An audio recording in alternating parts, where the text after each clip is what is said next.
Бидний хэл занснаар багшийн дэд буюу өнөөгийн боловсролын их сургууль та бидний ард харагдаж байна. Нэгэн цагт энэ сургуулийн бөөрөн дээр Монгол төрийн ордон байрлаж байсан төдийгүй Монгол улсын чухал ач холбогдол бүхий шийдвэрүүдийг гаргаж байжээ. Харин шинэ төрийн ордон барихтаа яагаад бөөрсөлөх болов? Үүний учир шалтгаан нь юунд оршиж вэ? Сомбит уулаас их заргиш богд хааны ордон. Түүнээс аргиш чойжин ламын сүм. За тэгэхээр дээд хэсэгтээ манж хүчгээр, за монгол хүчгээр, за тэгээ хятад хүчгээр, төв төсгээр болвол сайныг цэнгэлдэн хүртгүүе дуртай гэсэн бас бичиг пайцтай юм байна. Асар 3 хаалга. Хуучнаар богдын шар ордны өмнө ягаад төрийн ордныг тэгш хэмт барихаар болов?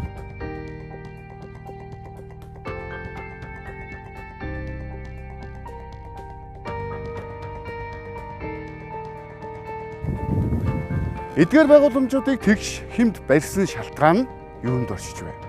Сэдв 360 ил хотын далд нууц.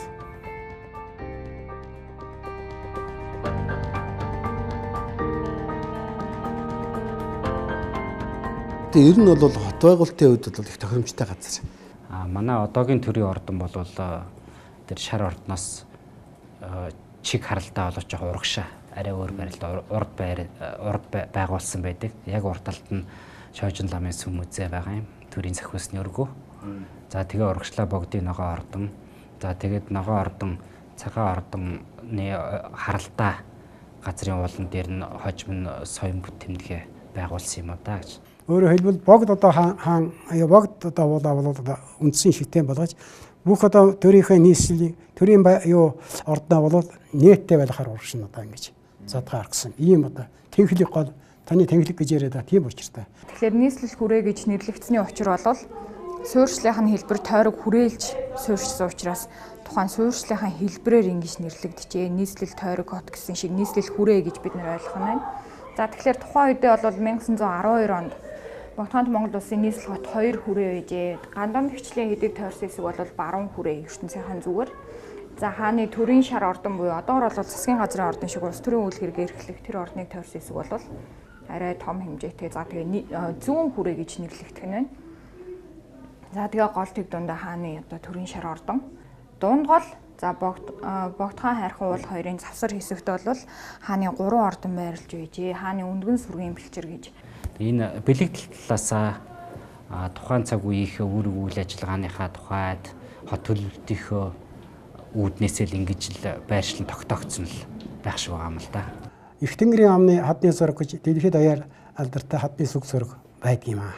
Монголын түүхэнд байсан маш олон хаадуудын хамгийн сүүлчийн эзэн хаанаар одоо түүхэн тэмдэглэгдсэн үлдсэн 8 дугаар богдч явзан дам бутагт хаан буюу одоо богд хааны ордон музей өмнөх амгалынхийн хаалга бүхий амгалынхийн талбай дээр бид нэр ирсэн байна.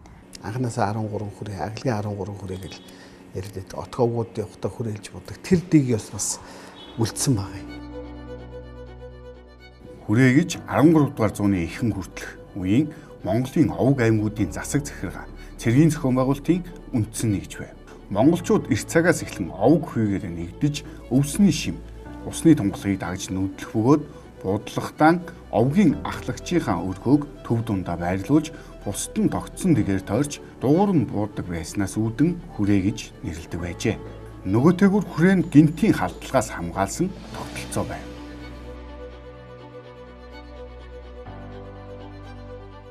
Энэ бол ерөөсөө монголчуудын хот байгуулалтын жинхэнэ загвар, хот төлөвлөлт нь юм дугуй хүрээ хэлбэртэй байсан юм байна. Тэрнээсээ үүдээд. За тэгээ энэ бол дан ганц гинтийн цохилтоос сэргийлэх тухайдаач биш. Нөгөө талдаа ерөөсөө ингэж байнга нүүдлээд хүрээлээд явдаг байсан шалтгаан нь улс төр эдийн засаг ном энэ төв бол байнгын хөдөлгөөнтэй. Одоо орчин цагийн хэлээр бол маш динамик байж маш тийм тогтвортой нүсэр хүн ам ихтэй энэ хөрш орнуудын таас одоо тийм давуу байдал үүсгэдэг. Улс төрийн төв нь хаана байгаа нь мэдэгдэхгүй. За тэгэхээр хамгийн урд хэсэгт бол хөх тоосхоор өрөөд хослог шавраар одоо чимэглэн хийсэн ямпэ гэсэн хаалга байгаа. Монголын нууц товчон тэмдэглэсэнчлэн далан баяжуудын Чингис хаан, Чамуус эцэн нарын байлдааныг 13 хүрээний байлдаан гэсэн үүнтэй холбоотой. Тэгвэл энэхүү хүрээн явн явсаар хожимо Монголын нийслэл болон өргөжжээ. Байн ингээ нийслэл нүгэд байсан бас нэг шалтгаан нь суурин иргэдүүд, ялангуяа тэр хятадын 8-ын иргэдүүдийг л сууршуулахгүй байх бас нэг давхар бодлого байсан шиг байдгийг. Байн нүгэд байх учраас дагаж нүүж чадахгүй, сууршиж, тогтчиж амжидаггүй. За үүгээрээ бас хүн амаа одоо юу гэдгийг хөрш орны хүн амтай одоо цусны илэгч гэдэг юм уу. Энэ талын бодлого маш сайн авч явдаг байсантай холбоотой. Бүгд найрамдах Монгол Ард улсын төр засгийн байгууллага, улсын баг хурал, засгийн газар нь 1950-ад оны ихэнх хүртэл нэгдсэн ордонтой болоогүй янз бүрийн байруудад байрлаж байна. Их баг хурлын хуралдаан төрийн ёслол зэрэг төр засгийн төвлөрсөн томоохон арга хэмжээнд 1926 онд байгуулсан ардын цэнгэлт хүрээлэнд болдог байжээ. Тухайн үед бол улаан дэвсгэр за тэгээд 3 хил улаан унжлагтай тэгээд соён бүсгийн эхний тэмдэг бүсгийг байрлуулсан тийм төрийн далбаа.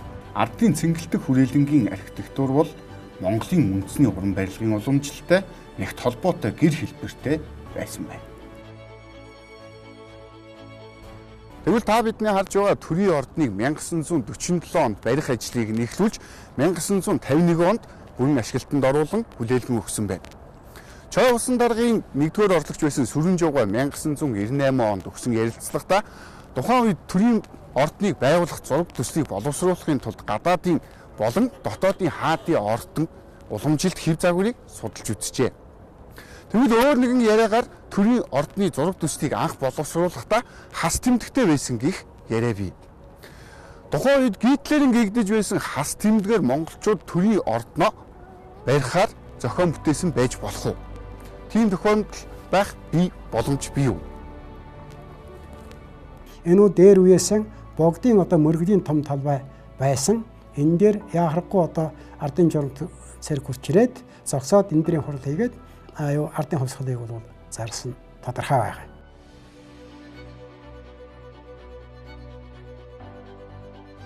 Тэгвэл архивын нэгэн баримтыг иш татъя. Олноо өргөгдсөн 28 оны 8 дугаар сарын 3-ны өдөр. Дугаар 1. Ардын хувьсгалд намын төв хорооны нарийн бичгийн дарга, лувсан шарав, баасан жав, нар танаа.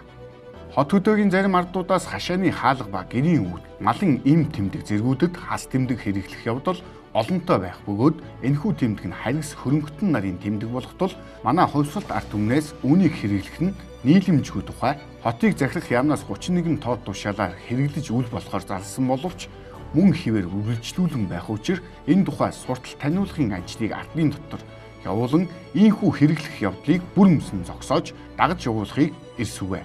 Тэргүүлэгч гишүүн Чой басан. Ийм баримт бичиг Монгол Ардын намын баримтын архивд хадгалагдж байна.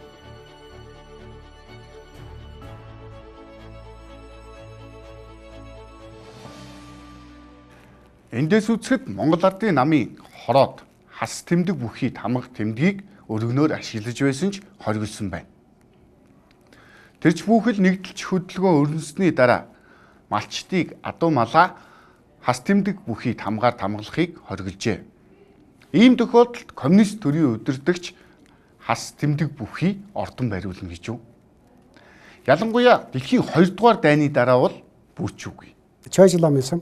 Тэгээд парк баригдлаа. Тэгээд одоо төв цэнгэдэх хүрээн.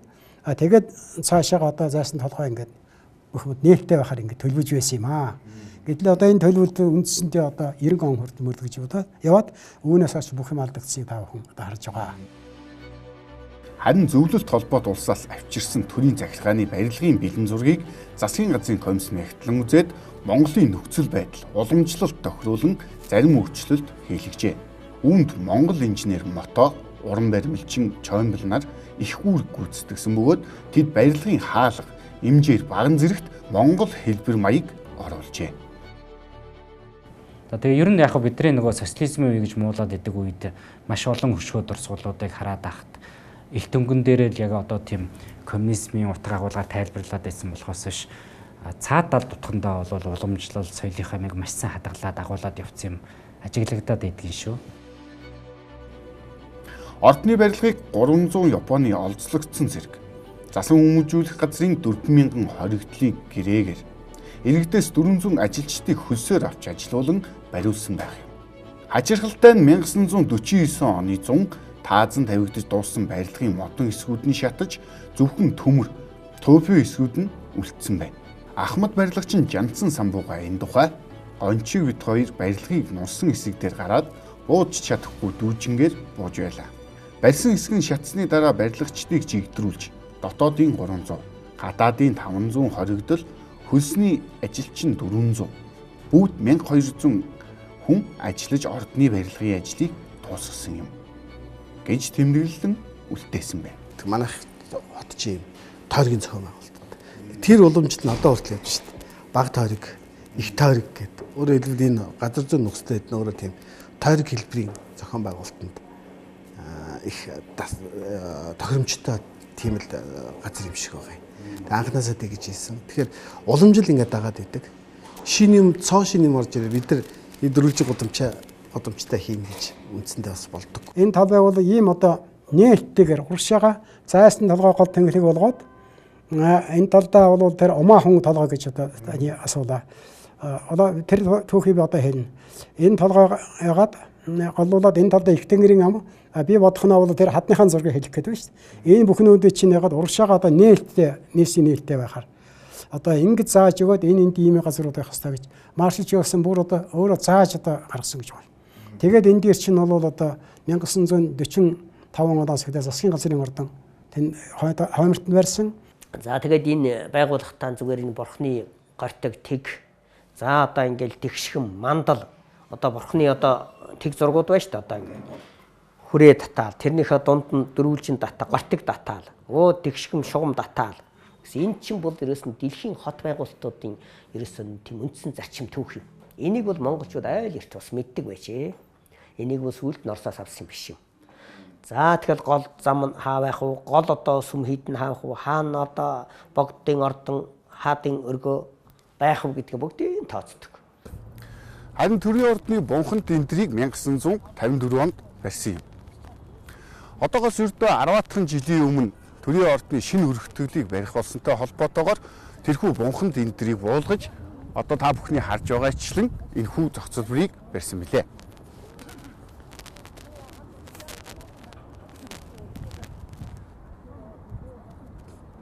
Харьцангуй тийм бүрэн бүтнээрээ үлдсэн шалтгааныг нь ардын хувьсгалын партизанууд хүртэл чухал үйл хэргийнхээ өмнө нууцаар ирж мөргөж залбирч ажиллаад атгачаад явдаг байсан гэх яриа байдаг. Нөгөө талдаа хэдийгээр одоо энэ ардын хувьсгалын партизанууд чинь одоо ардын хувьсгал социализмын чиг баримжаатай хөгжсөн гэх боловч нэлээд нөөцтэй лам хуурга байсан. Энгийн хүмүүс нь ч гэсэн энэ өв соёлынхоо юмыг маш сайн мэддэг хүмүүс байсан. Цаг үе нь маш их тийм хэцүү хилмигдүүлэлтийн цаг үе байсан учраас яг бүрэн бүтэн болгож үлдээх үндэслэл олдохгүй нэг хэсэг явсан юм да. Гэхдээ гар хүрэхгүй л яваад байсан. За энэ дээр бол олон таамаг байдаг. Орчин цагийн туурга тусгаар орчин цагийн Монгол улсын байгуулах чухал шийдвэрүүд тэнд гарч байсан. Тэр шийдвэрүүдийг гаргахад наан байгаа Чойжин ламын сүм үзэдэх сахиусны болт зарлиг бол чухал үүрэгтэй байсан. Сахиусны лам хаан хоёр чинь төрсөн ах トゥ хоёр байлаа штэ. Тэгээд чухал үйл явдлууд тэнд болсон ийм түүхэн газар. Энэ утга агуулгаар энэ үүднээс нь энэ хоёр орд өргөөг харах хэрэгтэй байхаа гэж. Ерөнхий нэрээрээ бол одоо бидэнд үлдээд байгаа Монголын хамгийн сүүлчийн хааны орд өргөө байж ин богдын ногоо ордон. Наан байгаа Чойжин ламын сүм үзээ бол Монгол төрийн сахиусны өргөө. Аймад одоо үзүүрх юм одоо энэ бол Чойжин ламын сүм л дээ. Эний чинь манай одоо шашныхан энэ том одоо ламнаар ч одоо хамгаалж үзсэн байна. Тэгээд тухайн үеийн одоо удирдгууч гэсэн 30 хэдэн оны тэр хэлмэтний үеэр энэ үнэхээр Монголын ард түмний одоо соёлын үнэт одоо өвийн нэг гэж үзэж үлдээсэн ийм тал байна. Чойжин лам буюу 8 дугаар богдын төв Лувсан хайдвын анхны ордон шатсны дараа энд энэхүү барилгыг барьжээ. Харин энэхүү сүм юуны тулд баригдаж ямар зан үйл үлддэг вэ? яг энэ хааны орднууд хоорондоо явах замын төвд нь одоогийн чойжин ламын сүм музей байгуулагдсан байгаа юм. Яагаад гэхээр энэ төр шашин ард түмнийг нүдэнд үзэгдэх болоод үл үзэгдэх аюул занлаас хамгаалах ийм үүрэг зорилготой. Архивын баримтчигт болохоор ерөөсөө яг голын сахиусны сүм, голын занхан сүм гэдээ янз бүрээр нэрлэгдсэн байдаг. Албан ёсны нэр нь бол Манжи заанаас өгсөн өршөөлийг хөгжүүлэгч сүм гэдэг нэртэй. Чойжин ламын сүм гэдэг бол ард түмний өгсөн нэр шиг байдгийг. 1941-ээс 42 оны өвөл өмнөх 40 жилд нь байгаагүйгээр Москва хотод хүүтэрсэн гэж тэмдэглэгдэн үлджээ. Германчууд Москва хотод ойртож ирсэн энэ мөчөд Сталин сандрахтан улаан талбайд Монголоос хилмигдүүлэн авэйтсан лам бөө нараар ном уншуулж зад тавиулсан гэх баримт бий. Хахир хатуу өвлийг тооцоолоогүй германчуудаас цөөнгүй нь осгож өгсөн гэх мэдээлэл байна. Коммунизмын үед ч төрийн хэргийг бүтээлгэхээр Чойжин ламын музейд манай коммунист удирдлагууд нууцаар хатуу ном хуруулдаг гэсэн барин тавин яриа бий. Албан ёсоор сүм хэд татан буугцснаас хойш тэнд одоо юу гэдгийг тийм тухайлсан зан үйл бол явагдаагүй. Тэр нууц хурлын тухайд бол байж болох юм. Тэрийг бол шашин талаас нь үзсэн нөхөс тийм байж болно. Тэр дотор нь тэргүй хамгаалалттай юм чинь төрийн мөнсөд өршөө гэж байгаа. Тэглээ тэрийг одоо бодцоод Монгол одоо их орныхаа одоо сайн сайхны төлөө ард түмний төлөө төрийнхээ одоо төвшин байдлын төлөө ном орж байж болох юм аа. Тэр арын нууцын сүмд нууцын ном хуруулдаг байсан гэж яриа байдаг юм. Одоо тэрийг баталдаг хүн байхгүй. Ер нь коммунист удирдагчид бид нар ном хуруулж ирсэн гэж хэлэгч юу л бол зүгээр. Нэг тийм болол яриа байдаг. Тэр хийдийг их л цэвэрхэн авч үлдсэн. Улаанбаатарын Чойжин ламын сүм музей их бүтэн цэвэрлэгдсэн. Зүүн хүрээ бас нэг гайгүй. Хожоо их сайн сэргэж авлаа л да. Тэгээ гандан энэ гурвал хөдлөн шүү дээ. Бусд нь үндсэндээ сүжчлээ шүү дээ. Анх энэ уул дээр умаа хум гэсэн бичгийг бичсэн байсан бөгөөд энэ усыг аршаан болон хувирах шидтэй гэж үзэж байжээ. Анх умаа хуу гэсэн үг байсан юм бэл. Манайх нэг хум гэдэг шүү дээ. Уг дуудлага нь хуу юм байлаа шүү дээ. Умаа хуу гэдэг. Юндуван богдын одоо унтны усанд усыг ариутгах гэж бичүүлсэн гэж бүр байгаа юм. Аршааныг одоо тэр ариун одоо сайхан өргөж ариун тунгалаг байлгахын тулд умаахан гэдэг одоо толгой дээр умаахан гэдэг хүсгийг одоо бичээд тэрийг одоо хамгаалж ирсэн маа гэсэн. Энэ бол үнэн талтай байж болох юм аа. Ийм баширтай. Тэгээд умаахан толгой бол одоо бол соён бот толгой болоод хувирсан байж байгаа. Маш ариун, төгс гэгэрсэн, ариун лагшин, зарлиг таалал болгоё гэсэн ийм бэлэгдэл байгаа гэдэг. Хум гэдэг бол одоо юу гэдэг юм бүх одоо тэр гэгэрсэн тэр таалал тэр сургаалыг бүгдийг хураан хураацаараад хум усгт хураагддаг гэсэн юм нэг энгийн тайлбар байдаг. Тэгээ энэ бэлэгдлэр хум гэсэн үсэг байсан болов. Өнөөдөр шинжлэх ухааны нээлтээр усны талст тухайн орчин хөгжмийн нөлөөнд бүтцээ өөрчлөлтөд төдийгүй сайн болоод муу үг хэлэхэд бас л өөрчлөгддөг гэдэг. Хувьсгалын яснаас хойш 7 жил гэсэн үг. Тэгэхээр нэг ч хадаас оруулгүйгээр 108 модон хэсгийг онсон өглөөрийн аргаар одоо хоорондоо нь өглөөрөгдөж холбож барьсан байна. Түүгээр их гайхамшигтай явах нь аливаа зүйлийг одоо хүчээр биш ив оюун санааны үднээс одоо бүтээн босгоно гэсэн шиг утга агуулгатай. Ер нь яг ерөнхий тайлбараар бол ямарваа сурах ч юм уу тийм нэг ариун шүтэн байгаа газар тухайн одоо цаг үеийнхэн хүмүүс ойлгосон, ухамсарласнаас шалтгаалаад шүтдэггүй нь хамаагүй дандаа тийм сайн сайхан энергийг өөртөө хурааж идэг. Орчин тойрныхоо энергийг их тийм эергүй сайхан болгож идэг. За тэгээд тэрийг үдсэн харсан болгонд эерэг сайхан энергийг сэтгэлийг төрүүлж идэг.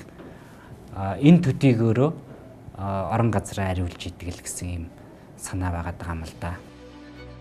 Нэгэн цагт энэ ууланд Монгол ардын хувьсгалт намын яруу алдарт ойг тэмдэглэсэн бичиг бичжээ. Одоо эндээс харах юм бол зүүн гар талын талбай. Юу наашаа харсан. Тэнд Монгол ардын хувьсгалт намын тэдэн жилийн гоо бантгай гэдэг жилийн дээр ойгоо солиод байсан байгаа юм. Тэгээ одоо үндсэн тэр Шингисийн одоо дүр байгаа тэр талбай байсан байхгүй. Хэдийгээр шашин шүтлэг хориотой байсан ч тэрхүү бичгийг нууцаар шүншилсэн байж. Харин тэрхүү шүншгийг нь үгүйснээр энэ нам хоёр хуваагдсан гих яриа бий. Түүнийг хийсэн хүн хинбэ? Үнэхээр тийм явдал болсон уу?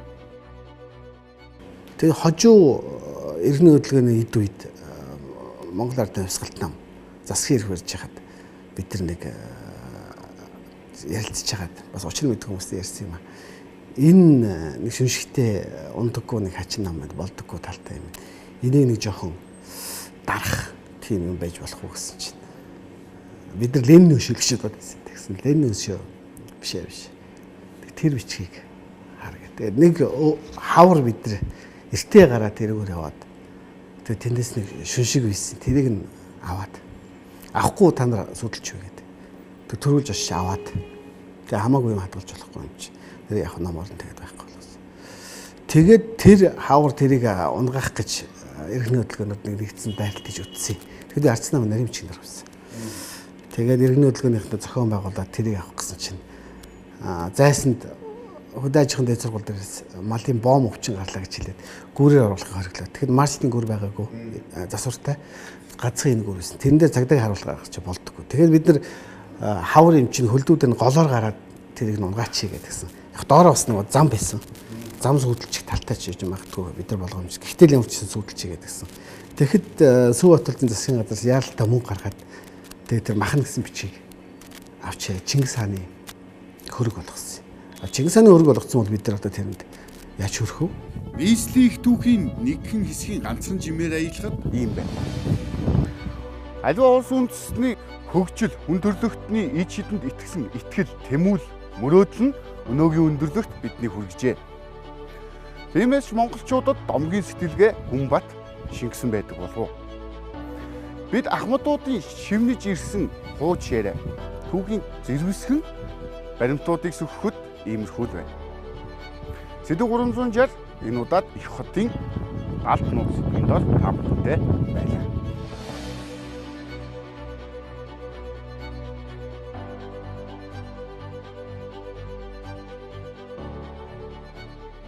Тэгэхээр манайд бол одоо тийм яг хүн очиод ингээ үзээд юу яах юм дэлхийд алдартай юм юу байна гэхээр одоо жанраас хийдий нэг барилга байна.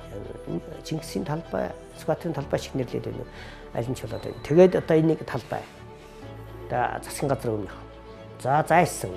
Гээд одоо өөр цаашны баг юм болчих гээд шүү дээ. Богдын мөсий тэрч мөсий гэдэг бол өөр утгатай.